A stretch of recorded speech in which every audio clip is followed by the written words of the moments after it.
Okay, here we have another look at the. I'll turn that down. The Wouxun. I just got a size comparison here between a VX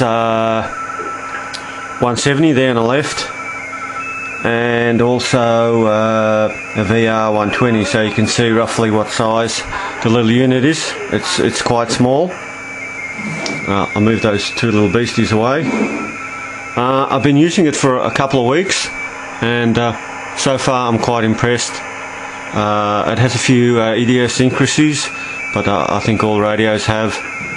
I bought mine from eBay, and at a very good price, particularly because of the Australian dollar at the moment. That's making more racket. We listened to some R2TY there. To switch it on, it reads the battery volts, and I've actually programmed mine with a supplied computer cable. Basically plugged it in. It's got a USB connection, and it worked quite well. I just had to get the COM port sorted out. Actually bought two. This one actually has the larger capacity battery. I'll just take off, and I don't know how well or clear this will come up in the camera, but hopefully it does.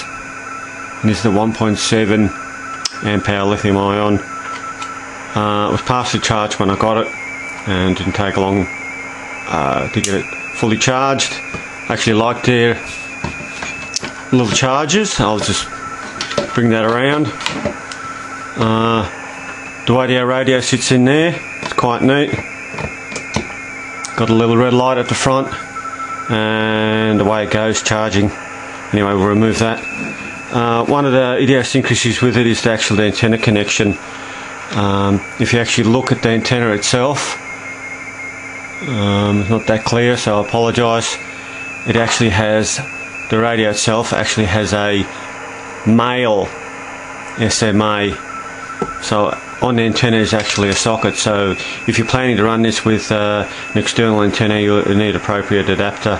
I'm yet to buy one, but assuming you want to run an outside antenna.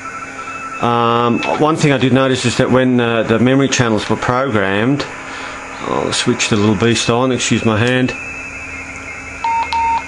This probably won't be too clear, but in the menu I'm unable to switch it to high power because I programmed mine for low, but during transmission, when you press the TDR button, which usually switches between the two bands when the keyboard's not locked, it switches from high to low, which it's not doing there at the moment because I'm not in transmit mode. But so far so good. I've enjoyed using it. It seems to work quite well. I had some good on-air reports. I particularly like using the little ear bud set. No, it doesn't look like much, and it's pretty cheap, and probably if you give it a hard time, it'll won't last very long. It's got the microphone there and the PTT, but it allows you to be listening to the radio with one ear and listening to what's going on around you with another. So far so good. It's been going quite well. I've got all the 2 meter repeater frequencies, and the major 70 centimeter channels plus some simplex channels, and I think that occupied about 70 channels or something like that, and it has 128. It has a little torch, which I think is quite novel, quite nifty, and also has the capacity to receive the FM broadcast band, but which only seems to function when you're in VFO mode, and you actually have to switch over in the menu to do that. But there goes another radio. But so far so good. A very enjoyable radio use, seems to function quite well.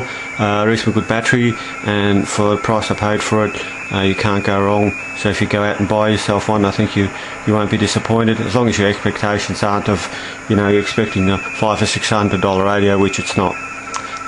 Thanks for watching.